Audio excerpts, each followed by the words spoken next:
La ignorancia ha sido la gran aliada de la opresión a lo largo de la historia. Bienvenidas, bienvenidos a este nuevo episodio de mi podcast, La Copa de Champán. Esta nueva temporada regresamos con todo y estamos muy contentos porque tenemos una invitada de lujo, una invitada de honor, una mujer que yo admiro mucho y que no necesita presentación. Griselda Griselda Martínez. Muchas gracias, Amaury. Muchas gracias por la invitación. ¿Cómo estás? Pues estoy, ya es ganancia. Eso es todo. Pues mira, para empezar, no quise leer una semblanza curricular o una semblanza de vida, sino más bien una pequeña dinámica donde tú nos puedas platicar en unas pocas palabras, en un par de oraciones, ¿cómo te defines? No, bueno, pues Griselda es mujer, es hija, es esposa, es madre, es política, empresaria en pausa ahorita, porque dejé mis negocios hace 7 años y medio más o menos, pero sobre todo una mujer de profundas convicciones. Entonces, eso al final de cuentas me dirige prácticamente en cada decisión que he tomado a lo largo de mi vida. Excelente. Pues sí, justamente hoy en la Copa de Champán vamos a descorchar la historia de esta mujer que bien ha desafiado el sistema. Y siguiendo con la plática, querida Griselda, tú naciste aquí en Manzanillo, ¿verdad? Yo soy de aquí de Manzanillo, mis padres son de aquí de Manzanillo, mis abuelos son de aquí de Manzanillo y mis hijos son de aquí de Manzanillo y mis nietas también. Entonces, mi familia, porque los que somos de Manzanillo todos nos conocemos, claro, pues y más los que nacimos y vivimos en Manzanillo Centro, pues todos nos conocemos, entonces pues sí, somos de aquí. Somos de aquí. Y justamente entonces, ¿vivías en la colonia Centro cuando eras niña? Yo nací como antes se nacía en las casas, ¿no? Y entonces yo nací en la casa de mi abuela materna, justamente en pleno centro de Manzanillo. Todavía existe la casa y la dirección, Vicente Guerrero 85, Manzanillo Centro, ahí nací. No me digas, muy cerca del mercado, ¿verdad? Por esa zona. Me queda el mercado, bueno, la casa queda 3 cuadras adelante, estoy a cuadra y media, casi 2 cuadras de la calle México. Wow, no, pues sí, literalmente en el centro, en el corazón de Manzanillo. Y hablando de esa época, Gris, algún recuerdo curioso que tengas de cuando eras niña? Primero, nuestras infancias en mis tiempos eran muy bonitas porque en Manzanillo Centro lo que teníamos para jugar era la calle. Y entonces era salirnos a jugar al changaray, al boli, al resorte, porque antes los niños jugábamos ese juego. Y también jugábamos el avioncito. Antes le decíamos bebe leche y luego fue avioncito y ahora no sé cómo le dicen. Por cierto mandé pintar algunos en el jardín. Pero eso actualmente, pero de niña recuerdo mucho que teníamos esa libertad de poder jugar en la calle, en las banquetas. Pasaban muy pocos vehículos por la calle Vicente Guerrero y entonces pues, fue una niñez muy padre porque aparte todo teníamos cerquitas, la escuela cerquitas, el mercado cerquitas, el jardín cerquitas, todo era caminando prácticamente. Claro. Entonces, y Manzanillo era un lugar muy seguro para vivir. Dormíamos con las ventanas y puertas abiertas. En tiempo de calor se dormía con todo abierto porque buscábamos que entrara ventilación. Y pues las radionovelas también, Calimán. Súper famosas, ¿verdad? Sí, y pues empezaba la televisión a estar casi en todas las casas y... pero fue una infancia muy bonita con compañeros de la escuela, pero sobre todo esa sensación de libertad, de poder ir me mandaban al catecismo a mí sola, entonces caminaba desde la 21 de marzo hasta el mercado y no había el pendiente de que te fuera a pasar algo. ¿Ibas a la iglesia del Carmen? Íbamos nuestra iglesia que nos mandaba mi abuela porque si no íbamos a misa los domingos, entonces no podíamos ir ni al cine, ni al jardín, ni a ningún lugar. Entonces primero nos mandaban a misa y ya luego todo lo demás. Y sí era la iglesia del Carmen y la iglesia de Guadalupe. Y hablando de ese tema, por ahí me puse a leer un poquito de tu historia y leí en una nota que decía que de niña tú querías dedicarte a la vida religiosa. Sí, hombre, cuando yo tenía 11 años, acababa casi de cumplir 11 años y entonces se me ocurrió que debía ser monja, ¿no? Porque yo creía que, a esa edad creía que pues con rezos íbamos a cambiar las cosas. Y entonces un tío mío me dijo, déjate de pendejadas, así me dijo la verdad, y ponte a leer, ¿no? Y me puso a leer y empecé a leer y cambié de opinión. Pero entonces, ¿algo en ti nacía desde niña como de activismo, de luchas sociales o querías incidir? En mi propia escuela veía, yo nunca fui de recursos de sobra, pero nunca me faltó que comer. Y sí veía que había niños en peores condiciones que yo y consideraba que eso tenía que cambiar. O sea, un niño que se te queda viendo porque a ti tus papás sí te llevan una torta y él no tiene una torta para comer y te dice, oye, ¿me puedes dar una mordida? Y eso se siente, y yo lo sentía y no me gustaba lo que veía. Entonces, que mi abuela, por ejemplo, nos dijera, nunca vayan para la zona de la laguna porque allá es un poco peligroso, ¿no? Y entonces empecé a entender desde muy niña que había diferencias y que esas diferencias tenían todo que ver con la situación económica. O sea, si tú tienes una capacidad económica, tú vives en una zona más segura. Si tú tienes menor capacidad económica, vives en lugares más vulnerables, inclusive de inundación, como es el caso de toda la zona de la laguna, en el caso del centro de Manzanillo. Entonces, yo creía que eso tenía que cambiar y lo creía desde niña, yo creo, ¿no? Una niña muy despierta. Y sí es cierto que bien la desigualdad en México siempre es el problema histórico, raíz, que pues no permite que todos tengan las mismas oportunidades. Y ahí es donde, pues ahora sí que los gobiernos pues tienen que prestar atención, ¿no? Creo que es importante. Al final de cuentas, los gobiernos, quienes están a cargo de administrar y conducir, pues lo que hacen es administrar y conducir el dinero de todos y el destino de todos. Y entonces, mientras la gente crea que ir a votar por alguien es nada más ir a elegir a alguien porque le cae bien, porque viste bien, porque está la última boda, porque está guapo como Peña Nieto, o guapa como la gaviota, y cosas así, ¿no? Si la gente vota así, pues obviamente no vota con claridad. Y votar por alguien es poner a alguien a que conduzca tu destino. Sí. Y así con esa claridad debería votar la gente. Sin embargo, pues falta mucha formación cívica y electoral también. Falta muchísimo de eso para que la gente pueda comprender la importancia de ir a darle tu confianza a alguien y que ese alguien te va a representar, va a administrar tu dinero y va a conducir tu destino, ni más ni menos. Así es.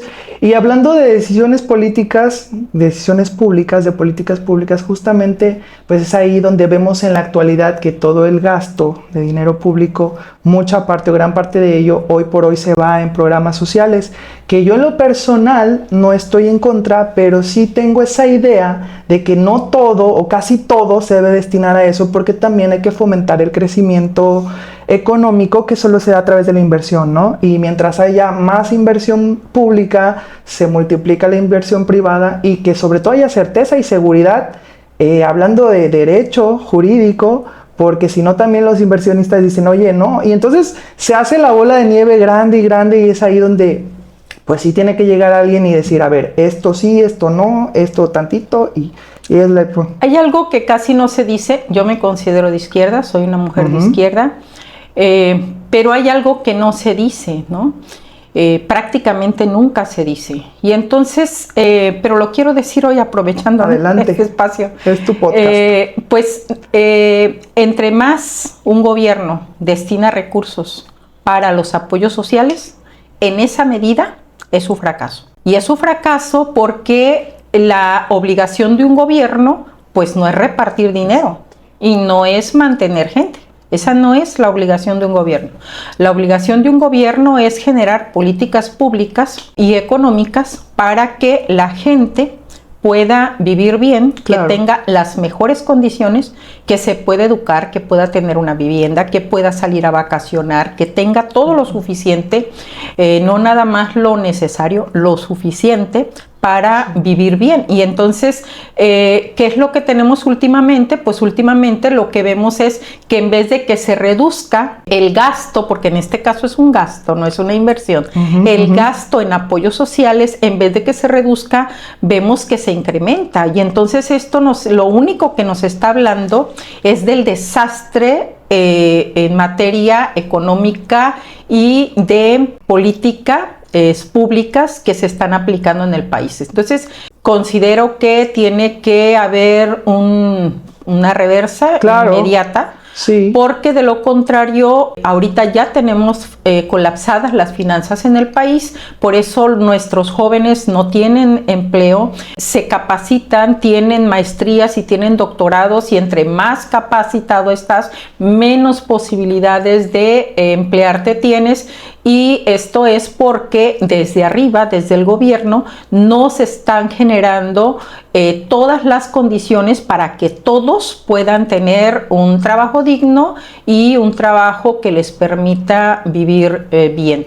Y esto no está ocurriendo porque el gobierno está priorizando el reparto de dinero a la inversión, está priorizando el gasto público a la inversión pública. Y entonces yo he hablado mucho del tema. Un gobierno que no invierte, gasta, entonces truena un país. Y claro. eso es lo que está pasando, y es muy grave para todos nosotros los mexicanos. Si de por sí ya teníamos un país quebrado, bueno, pues en este momento tenemos un país peor. Si hace 30 años, 35 años que empezó una decadencia económica en el país grave, bueno, ahorita la tenemos peor, y no es porque no haya habido, porque México no tenga pues todo lo que requiere para salir adelante, ¿no?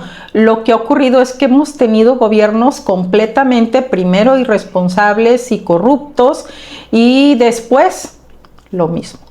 Porque justamente la recaudación aumenta año con año, y entonces uno pensara que tenemos más dinero para generar esas condiciones. Entonces, ya para salir de esta pregunta, pues nada más resumir, sí, menos gasto público, más inversión para generar empleos y mejores condiciones para todas las personas. El gobierno no genera empleos, pero lo que sí hace el gobierno es generar las condiciones para que la inversión venga. Claro. Y lo que está ocurriendo en este momento con todas las últimas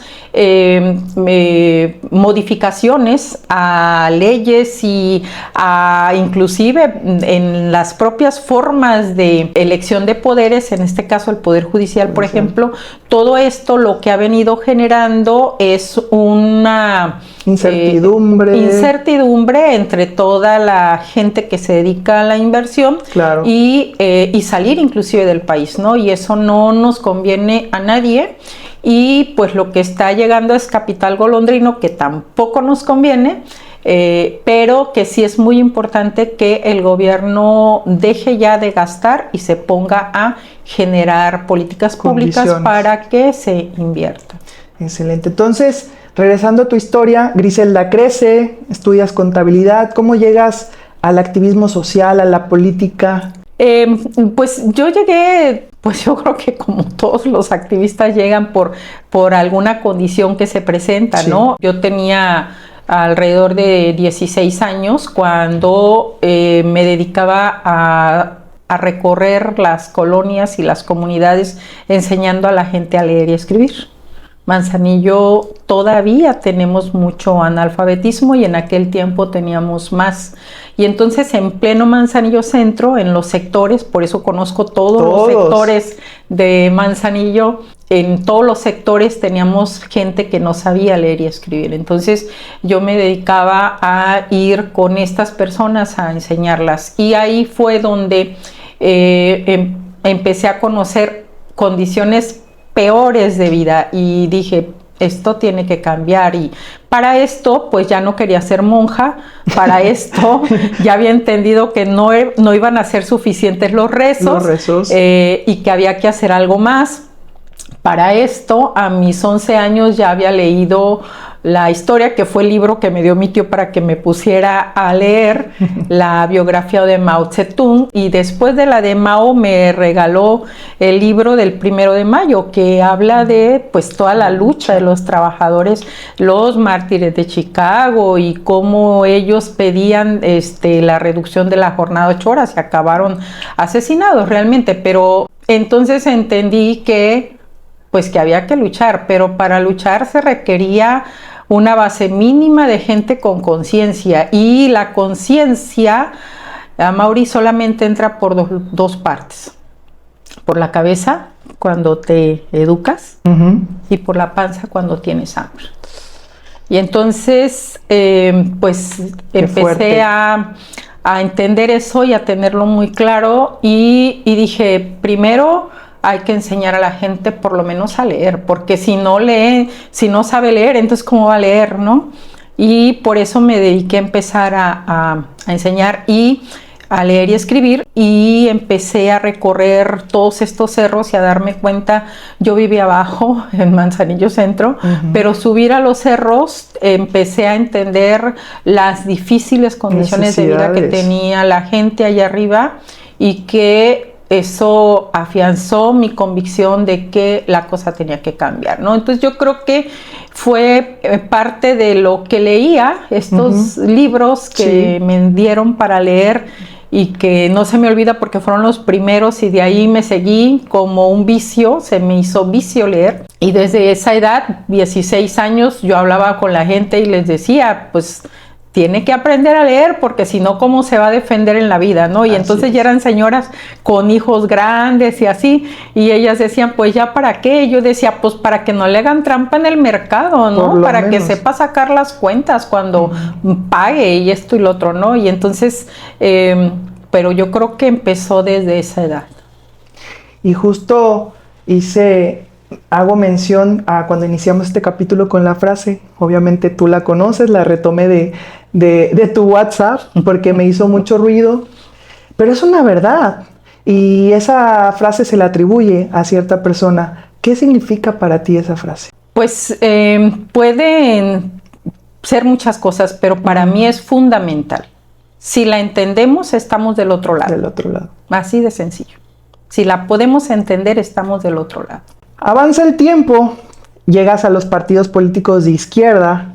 Habías competido ya antes en el PRD, ¿verdad? En elecciones. Sí. Bien, pues sí, llego al PRD en diciembre de 1989, convencida al leer la Declaración de Principios de que si eso fuera una realidad en el país, pues pudiéramos avanzar.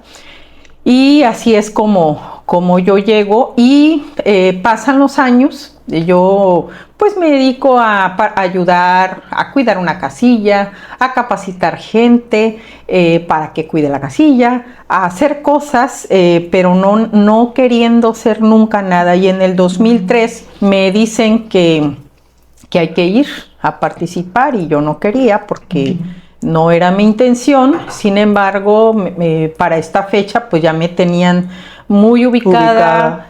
Manzanillo, pues los que somos de Manzanillo, yo escribía, porque escribí en el periódico El Correo, en el Noticiero, en el Diario de Colima, Ecos de la Costa, que replicaba lo de el Correo de Manzanillo. Escribí en todos esos diarios. En prácticamente todos los del municipio. Sí, porque en ese tiempo se leía todavía el periódico, ¿no?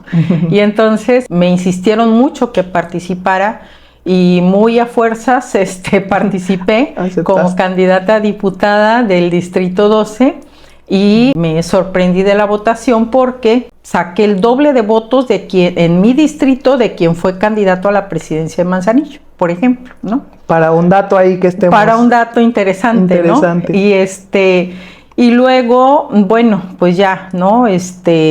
Pasa el tiempo, se viene el tema de que la honestidad valiente que se presumía en el PRD con Andrés Manuel a la cabeza, pues se cae causa de las ligas de Bejarano. El famoso video. Del Carlos Simas, ex marido de la hoy presidenta Claudia Sheinbaum, quien también recibió dinero y demás. Y entonces a mí me da mucha vergüenza porque la única bandera que tenía el PRD para luchar en contra de pues todo el sistema que teníamos encima, pues era justamente la honestidad. Sí. Y entonces si esa bandera no la arrebataban, pues entonces ya con no qué cara, ¿no? Con qué cara. Y decido que tengo que renunciar al PRD y al poco tiempo renuncio al PRD. Y después renuncia Andrés Manuel y nos invita. Tú lo hiciste primero, perdón, sí, claro, antes que él. Claro, a mí me dio más vergüenza, yo creo, y entonces yo renuncié primero al PRD antes que Andrés Manuel. Él renunció mucho tiempo después en el Zócalo, justamente, nunca se me va a olvidar, porque yo estaba ahí en esa manifestación, y él renuncia al PRD públicamente.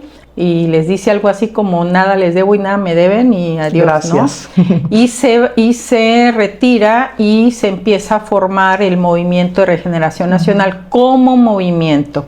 Y ahí es donde yo me sumo con Andrés Manuel a empujar el Movimiento de Regeneración Nacional, porque yo estaba convencida de que teníamos que regenerar toda la política en el país y la forma de hacer política y todo eso. Yo estaba convencida que había que hacerlo. Entonces empezamos a recorrí todo Colima, hablando con la gente, llevando películas a los jardines para hacer el cinito, para generar conciencia en la gente de que esto tenía que cambiar, que el PRIAN se tenía que ir.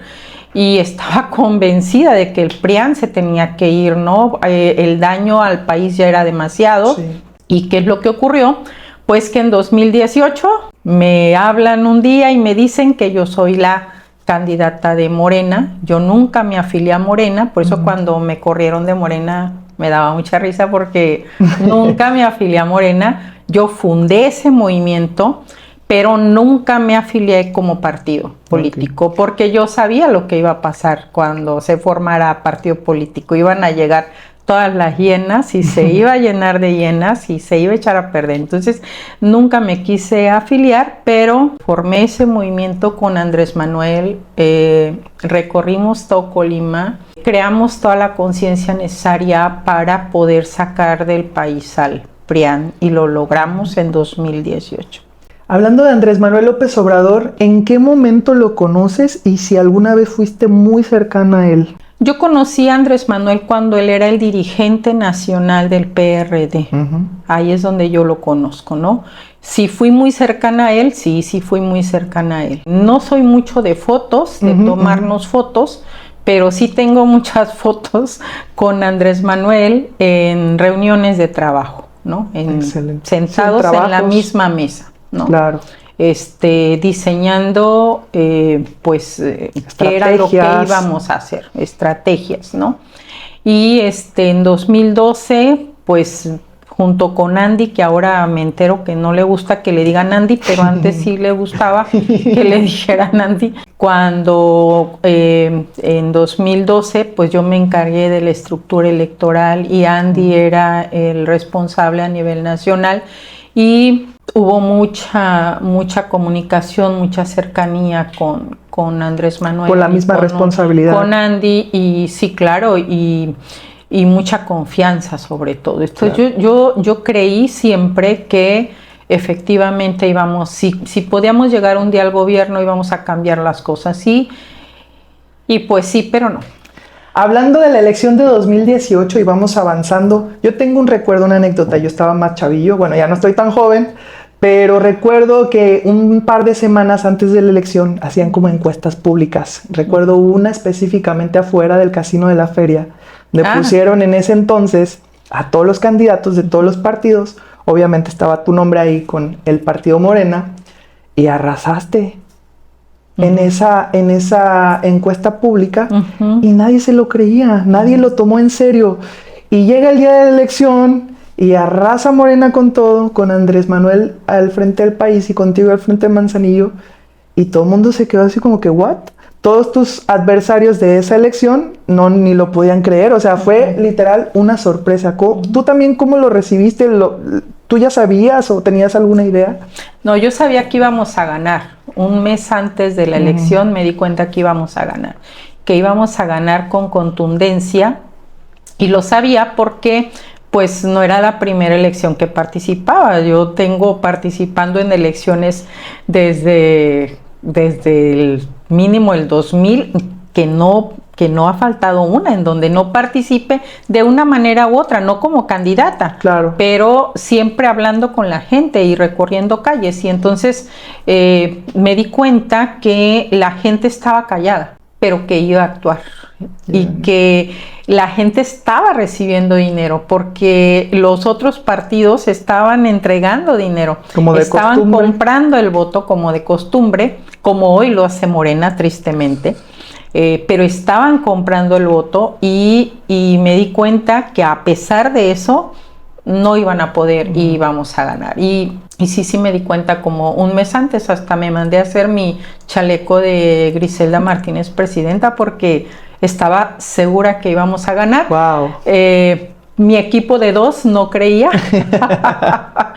Mi equipo de dos no creía, pero yo estaba, veía el ánimo de la gente y la gente estaba callada y dije, esto se va a dar una vuelta. Y ya Griselda como presidenta, digo, porque estar al frente de una ciudad con el puerto más importante del país, me imagino y no tengo duda que es todo un reto. ¿Pudieras contarnos al menos 3 logros que para ti hayan sido más satisfactorios en estos 6 años que tuviste oportunidad? Sí, bueno, Manzanillo requería todo cuando llegué. Había una ausencia de obras de 40 años atrás. El gobierno municipal 40 años atrás no había hecho obras. Imagínate todo lo que había que hacer. El tiempo desperdiciado. Así había trienio tras trienio que se endeudaba el municipio. Entonces encontré un municipio endeudado en serio y encontré un municipio sin nada, ni patrullas. Teníamos 3 para toda la ciudad, imagínate, 3 patrullas que eran las que servían, que era lo que me encontré que había. No teníamos un solo camión de basura para la recolección, todo se rentaba y endeudado y sin dinero, o sea, no había nada. Entonces era todo un reto tomar una administración en esa condición, claro, totalmente quebrada. Entonces fueron muchos logros, pero si había que decir 3 solamente, es que se pagó toda la deuda que se debía de todos los trienios anteriores, que toda la bola de irresponsables nunca pudo pagar. Llegué y la pagué. Y también equipé a todo el municipio con todo lo que le hacía falta.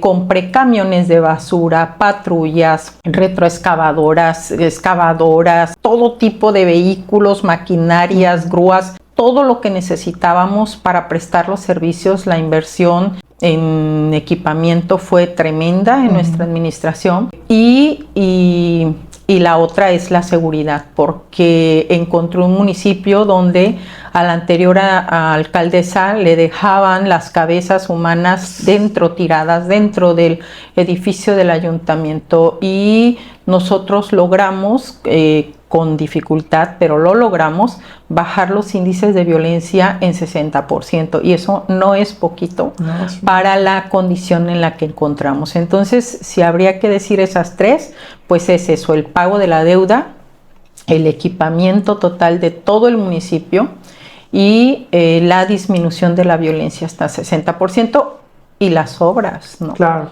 O sea, las obras, porque no fue cualquier cosa. Sí. O sea, hicimos 1,200 obras. No es menor. Y yo reto a quien sea a que investigue qué administración pública de qué municipio logró en 6 años pagar toda la deuda, equipar al municipio como lo equipó, disminuir los índices de violencia y hacer 1,200 obras. Wow, sí está muy, muy interesante, y claro que los manzanillenses fueron testigos de todo eso. Avanza el tiempo, Gris, llega 2018, llega la elección, compites por el Senado de la República con otro partido. ¿Cuál es tu balance, cuál es tu reflexión de esta elección, tus conclusiones? 2021. Tienes razón. 2018 yo no sabía. Tienes razón, perdón, 2024. Perdón, 2024. 2024. Una disculpa. Ya estamos así, ¿no? Sí, sí, sí. 2018 fue algo muy curioso porque yo no sabía que yo era la candidata a presidenta municipal. A mí me avisan que yo soy y que tengo ese día porque era el último día para presentar registro. Así es como yo llego a registrarme el último día de registro. Ahora sí que las carreras. Sí, para ser candidata a presidente de Manzanillo en 2018. En 2021, pues vamos a la reelección y la gente nos apoya con contundencia, ¿no? Ya nos conocían, ya habían visto nuestro trabajo y todo, y pues se entiende, ¿no? Y en 2024, pues como bien lo dices, voy a una elección con otro partido político que es quien me abre las puertas para participar, porque pues en Morena me la cierran, ¿no? ¿Y por qué me la cierran? Pues porque quien manejaba los destinos de Morena a nivel nacional tenía algunos otros tipos de tratos e intereses, ¿no? Y deciden cerrarnos la puerta. Nosotros no estamos de acuerdo con el candidato al Senado de la República que Morena quiere imponer, en este caso que es Virgilio Mendoza Amezcua, con quien yo tengo grandes diferencias políticas que no personales. Es una persona por la cual yo jamás votaría como ciudadana, que me tocó tenerlo de regidor en el 2018, ¿no? Que le gané la elección en 2018 justamente, y es a él a quien Morena quiere imponer como candidato al Senado y que yo apoye. Y eso iba en contra de lo que yo creía. ¿Por qué?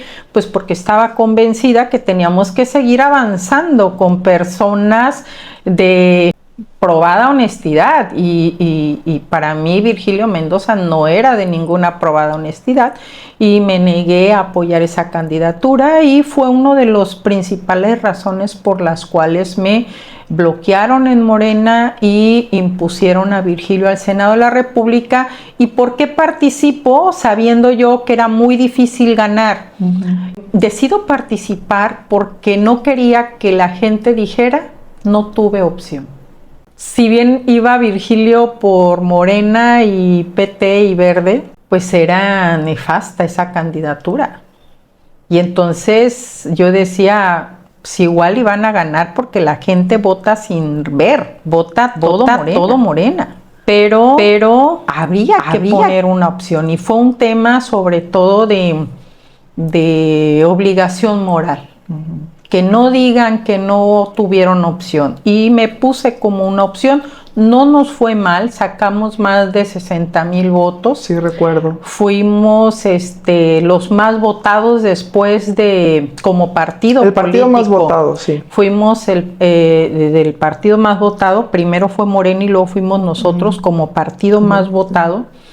Y eso me dio una esperanza para seguir creyendo que todavía hay gente que tiene cierta conciencia, que no se dejó ir por el color, y que hubo 60,000 personas que sin dinero, porque hice una campaña sin dinero, como siempre las hago, por cierto, sin comprar un voto, sin acarrear una persona, sin amenazar a nadie, sin decirles que les íbamos a quitar nada. 60,000 colimenses fueron y dijeron vamos a votar por Griselda al Senado de la República, y eso para mí no es una cosa menor.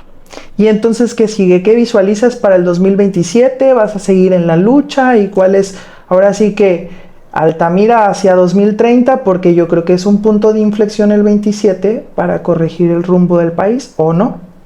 Es muy delicado lo que está pasando a nivel nacional y a nivel local.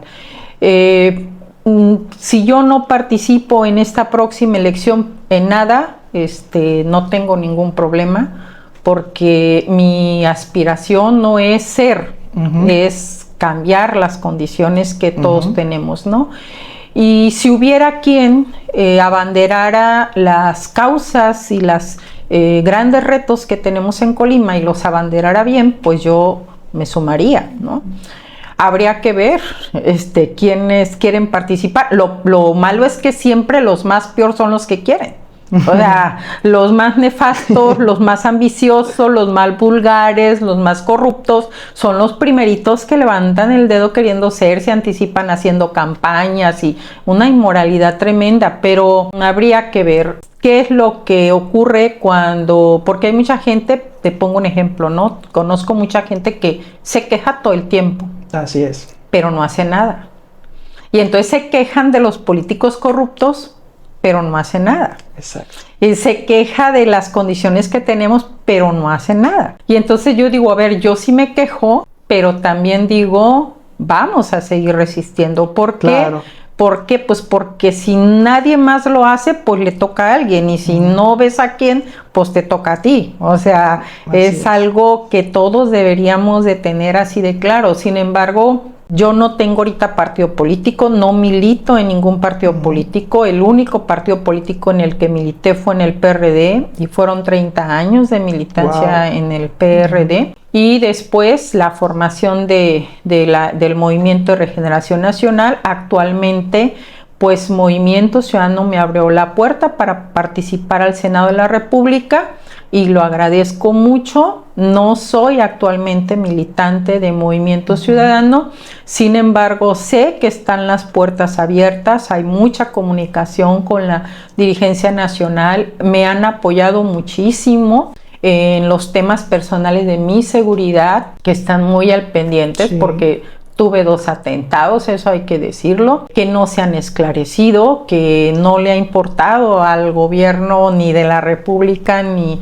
al estatal esclarecerlos, en este caso las fiscalías, y entonces MC ha apoyado muy bien con eso a mi persona y aunque no milito ahí, pues tenemos la puerta abierta y lo sabemos. Entonces vamos a esperar también, ellos como partido político tienen sus tiempos y para mí lo mejor que pudiera pasar es que la gente dijera, queremos a tal persona, o sea, que no salga una que parece la Santa Muerte, que pone su perfil por todo Manzanillo y todo Colima, parece la imagen de la Santa Muerte, no sé si te has fijado. Una cosa espantosa, y ahí la trae por todos lados, ¿no? ¿Por qué no la gente se organiza y dice, a ver, queremos a tal persona de candidata?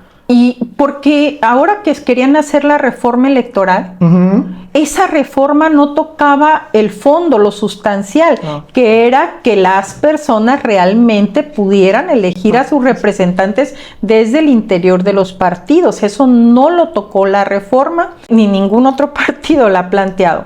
Pero esto tiene que cambiar y para que pueda cambiar y para que sea en bien de la población y para que realmente haya una representación social, no pueden ser los partidos los que te sigan diciendo quieres el de chile, el de dulce o de manteca, ¿no? O sea, no pueden ser los partidos políticos porque todos pues tienen intereses allá arriba medios extraños. Entonces tiene que ser la población abajo la que se empiece a organizar y empiece a decir, pues hasta aquí, nosotros queremos porque está el tema independiente, pero la realidad es que es un dolor de cabeza ser candidato independiente. Pusieron todas las condiciones para que no sea tan sencillo ser un candidato independiente. Entonces juegas en desventaja siempre desde el día 1. Efectivamente. Entonces, ¿qué se tiene que hacer? Pues la democratización de los partidos, porque al final de cuentas los partidos son entes públicos que reciben un dinero público, que se manejan con recursos que son de todos nosotros, que todos nosotros deberíamos de tener acceso a saber cómo se están manejando los partidos políticos, en qué se están gastando nuestro dinero todos y que esos partidos políticos acaten la voluntad popular, de la que tanto hablan, pero que en los hechos pues no la aterrizan. Entonces, ¿qué viene para después? Pues hay que esperar, ver cómo se mueve el tablero, ¿no? Ya vimos quiénes andan parando el dedito, los mismos de siempre, los que no sirven, ya te digo, los vulgares y ambiciosos, y esos son los primeros que quieren ser, pero ojalá que la gente también se empiece a organizar y que también la gente empiece a proponer y a decir y a empujar, a impulsar Claro. figuras que la propia gente considere que tienen que representarlas, ¿no? Ojalá que lo hicieran. Falta, te digo, mucha cuestión cívica en la población, pero pues son procesos. Los jóvenes tienen la gran oportunidad en este país, Amaury. Sí. De verdad que los jóvenes, yo tengo hijos jóvenes y una hija joven, pero tienen la gran oportunidad de cambiar la conducción de este país. Así porque es. Aparte tenemos jóvenes súper preparados, sí. No vulgares ambiciosos como muchos que llegan a la política y luego ya se la creen que son la gran cosa y echan a perder todo, pero tenemos grandes jóvenes que pueden dar muchísimo, claro. Y que con la determinación de una inmensa mayoría de jóvenes podemos cambiar el rumbo que lleva este país y podemos salvarnos porque como está, no le sirve a nadie. Justo. Una anécdota, hace alrededor de 26, 25 años, me invitaron a una universidad a hablar con jóvenes que se estaban graduando, que estaban por salir. Y en esa charla con estos jóvenes universitarios de una universidad privada, me preguntó un joven que qué posibilidades veía yo, hace 25 años, que qué posibilidades veía yo de que ellos que estaban terminando una carrera, pues triunfaran en la vida. Y yo inmediatamente respondí, prácticamente ninguna. Y el joven pensó que yo no había escuchado la pregunta y la repitió. Y entonces le respondí lo mismo. Ninguna. Y entonces me dijo, ¿por qué? Espantado, ¿no? Sí, sí, sí. Y entonces le dije, porque este país, toda su diseño, toda su estructura política y de conducción económica no está generando y no va a generar las condiciones para que ustedes tengan un futuro. No es por su culpa.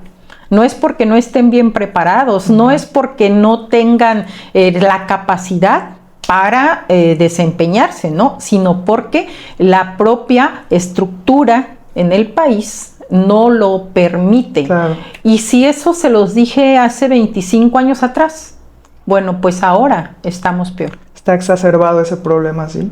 Estamos peor. Y si los jóvenes no logran entender la importancia de salir a luchar y resistir, no digo que tienen que agarrar ninguna arma, ni el machete, ni no se ocupa realmente. Sí, sí.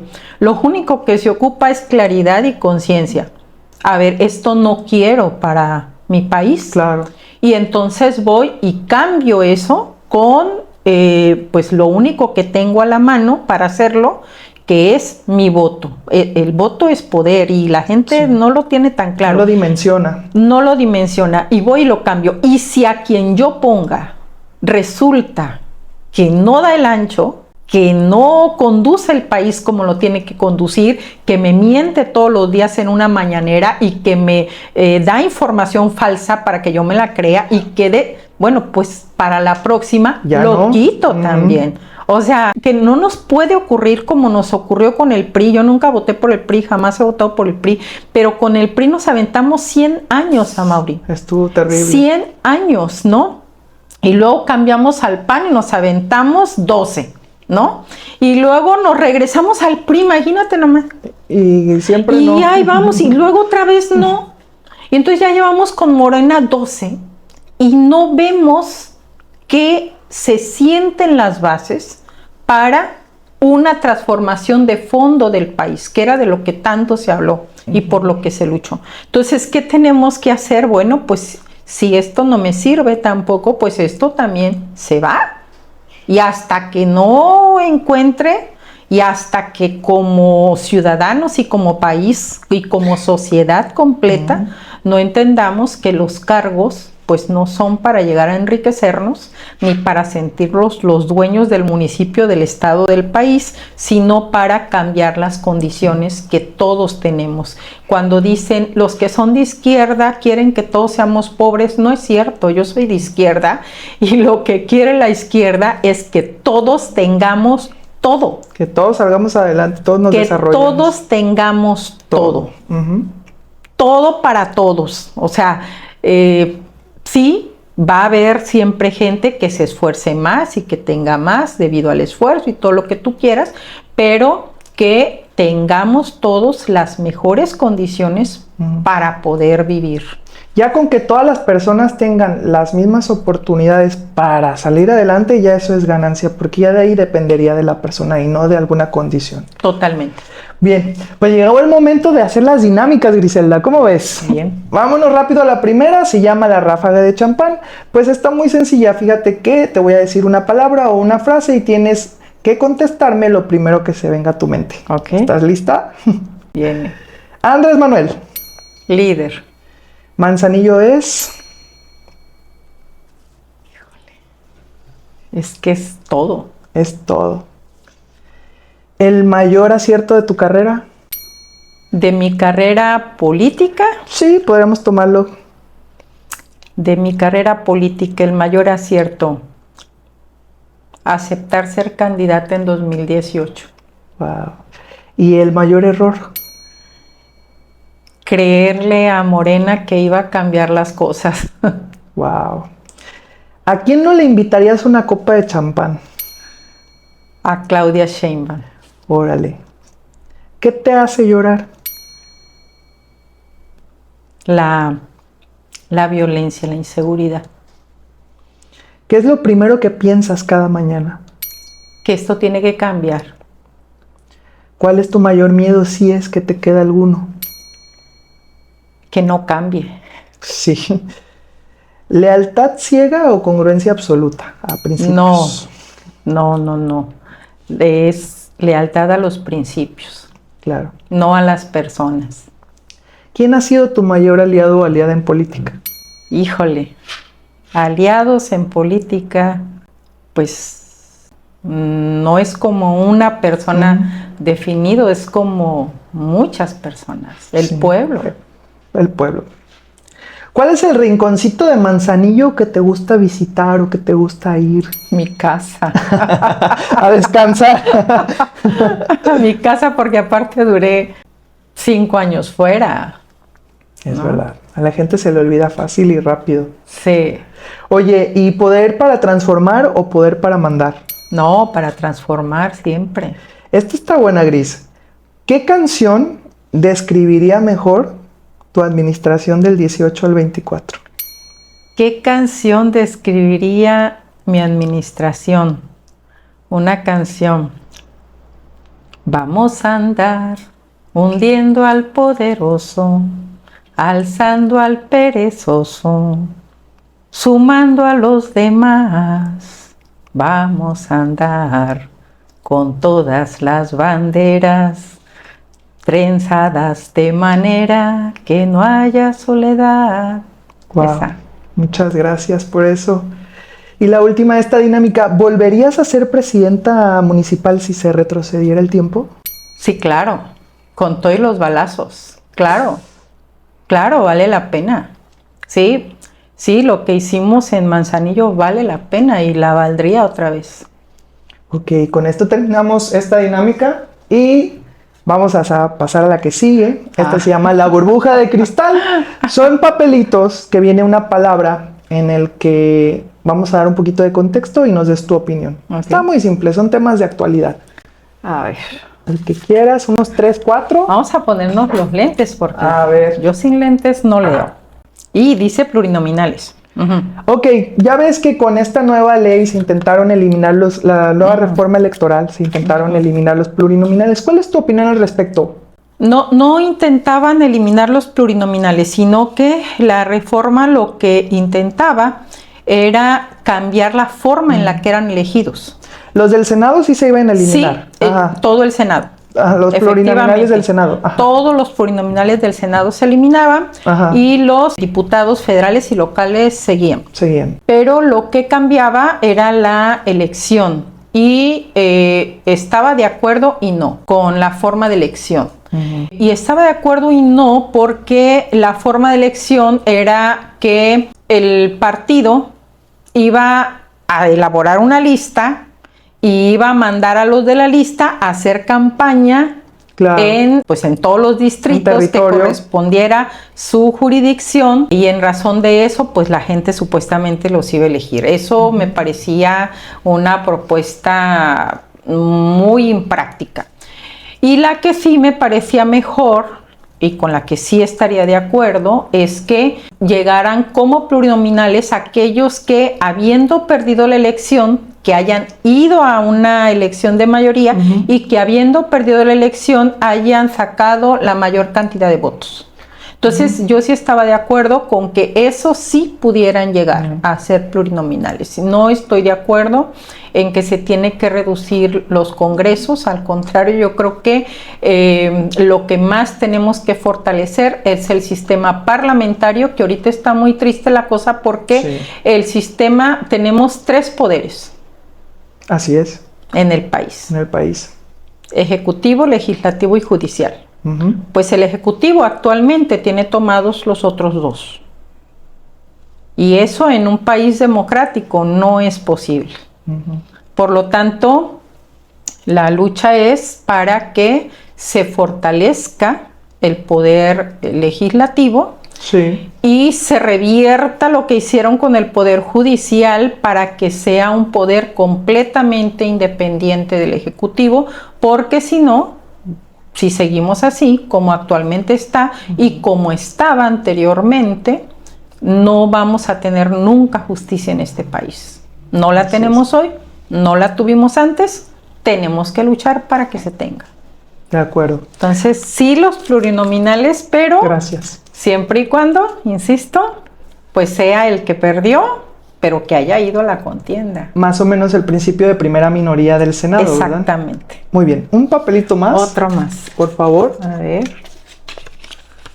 Otra vez los lentes. Vamos a ver. Revocación de mandato, claro. Totalmente de acuerdo. Totalmente de acuerdo. Si no sirve, vaya Dios. Pero que no se hagan como ocurrió en Colima, donde los legisladores tapete de la gobernadora Indira, pues hacen la modificación para que sí se lleve a cabo la revocación de mandato, pero no a Indira, sino hasta la próxima administración que venga. Entonces, pues así, qué chiste, ¿no? Hágase, Señor, tu voluntad en los bueyes de mi compadre. No es así y no puede ser así y no debe ser así. Y la revocación de mandato no puede ser tampoco una simulación. Exacto. Debe ser el poder que se le da a la gente para efectivamente revocar a quien no cumplió con lo que se comprometió. Si gustas uno más para terminar esta dinámica. Otro. Ya se vinieron 2, mira. El que gustes. Vamos a ver. Siguiente. Nuevo puerto de Cuyutlán. Pues el nuevo puerto de Cuyutlán es un hecho. Es parte de la propuesta económica del gobierno, solo que ahí habría que asegurarnos que este desarrollo se lleve a cabo con la menor afectación posible a la zona lagunar, que es complicado que no ocurra, pero que se tiene que garantizar que en la medida de lo posible que esta ampliación dañe lo menos la zona lagunar. Que va a haber una afectación, sí va a haber una afectación, que quieren y que dicen que pueden hacer una remediación, como la están planteando, no me convence personalmente. Creo que tiene que ser más seria y más profunda la remediación que se plantea.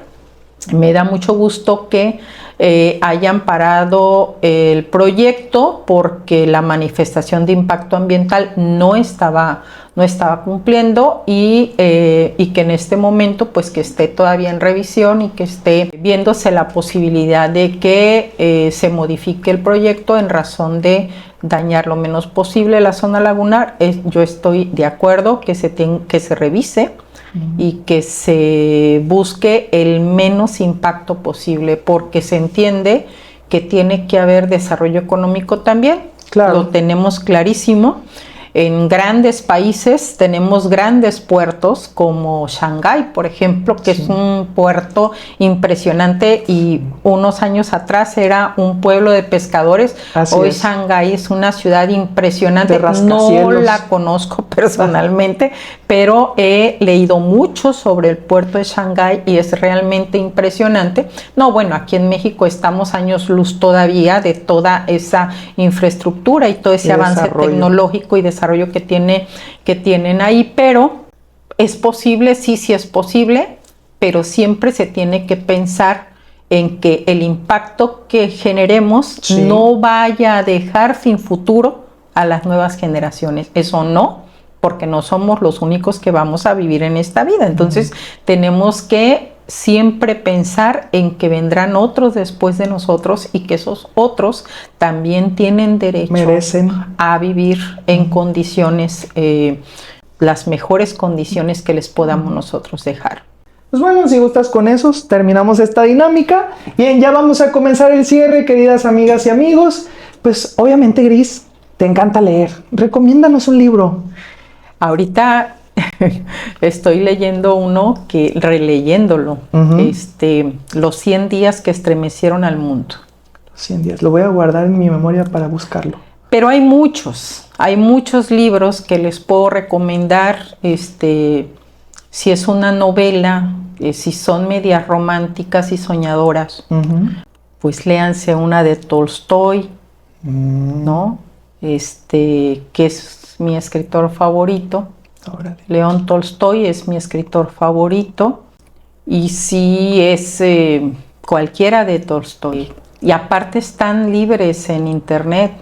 ¿A poco? Pueden leer cualquier libro de León Tolstoy y están ahí, métanse y pónganle y les va a dar el libro y ahí lo pueden leer para que no lo descarguen porque aparte están pesadísimos. Algunos muy gruesos, yo los tengo en físico, pero también están en internet. Entonces, cualquiera de Tolstoy, las novelas son muy, muy buenas, se aprende muchísimo a pesar del tiempo que fueron escritas a la fecha. Siguen siendo relevantes. Son tan actuales como la gente no tiene una idea. Entonces, y hay muchos libros que pueden ayudar. Hace poco volví a releer Los huérfanos del narco, por ejemplo, ¿no? Es un libro que habla de todos los niños que han quedado huérfanos en este país, que lo escribió un periodista que luego fue asesinado y que apenas hace poco detuvieron a su asesino, muchos años después. Pero hay muchísimos libros que de repente cuando te dices cuál, La rebelión de los colgados es otro libro buenísimo, que hay que leer. ¿Por qué? Porque pues te habla de cómo se rebeló en aquel tiempo.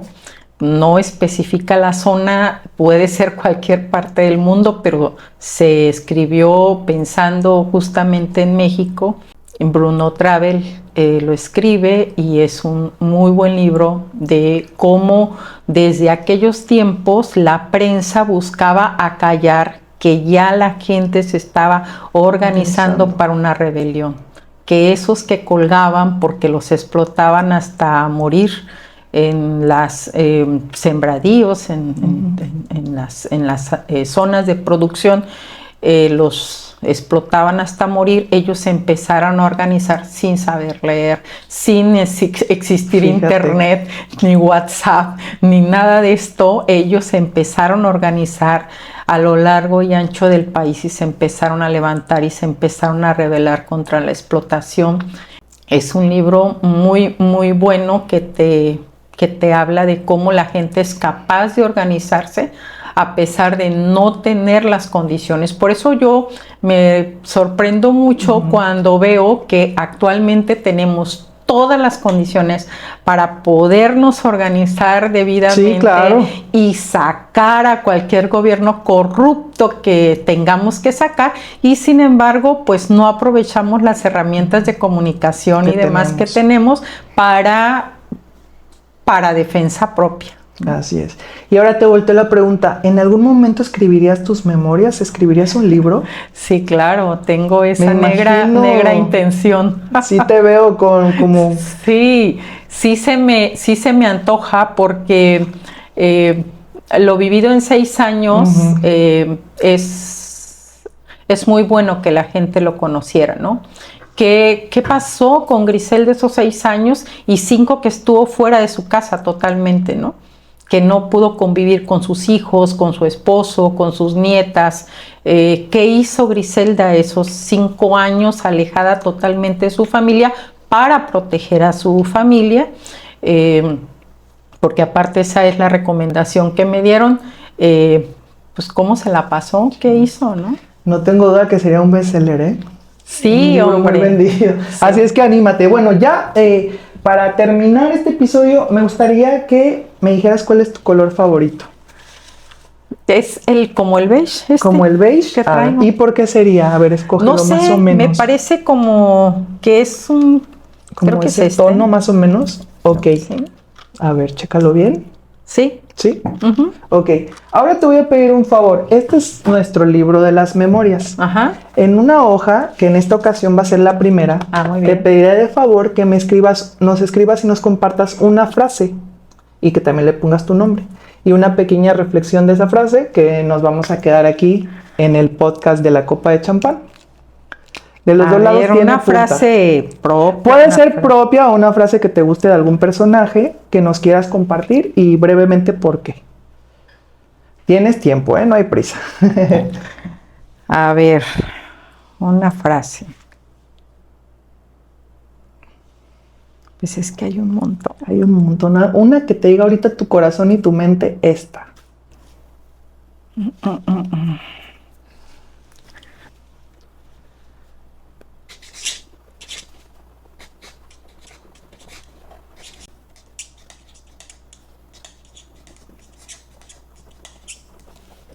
No recuerdo el autor, pero sí la frase. La frase dice: no hay métodos fáciles para hacer las cosas difíciles.